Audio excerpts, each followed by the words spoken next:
करीन. अरे आम्ही फोन किती करायचा, गेल्या वेळेला पाणी 3-3 दिवस आलं नाही.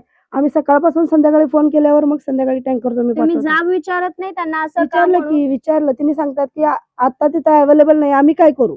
मग आम्ही म्हटलं की आम्ही सांगण्यापेक्षा तुम्ही काय करणार आहे?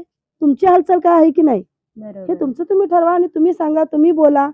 मतं मागायला जसं तुम्ही हक्काने येता आमच्याकडं, कुठल्या ना कुठल्या तरी अपेक्षेने तुम्ही येता. त्या अपेक्षेनेच आम्ही तुमच्याकडे पण येतो की आमचं हे तुम्ही काम केलं पाहिजे.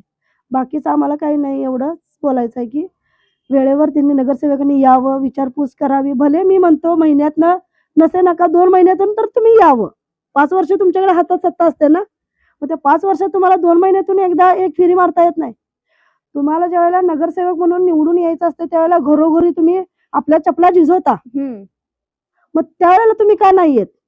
पण 5 वर्ष आराम भेटतो ना चपला झिजवल्यानंतर. अहो तुमचा किस्सा तोपर्यंत गरम होत होता ना. तुमचा किस्सा गरम होतो.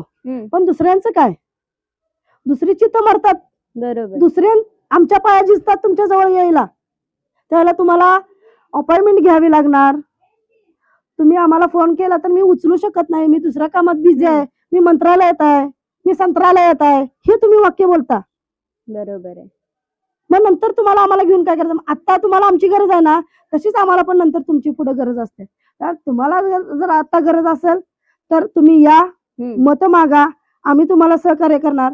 पण ज्यावेळेला आमची ज्यावेळेला गरज असते त्यावेळेला तुम्हीही तेवढंच आम्हाला सहकार्य केलं पाहिजे.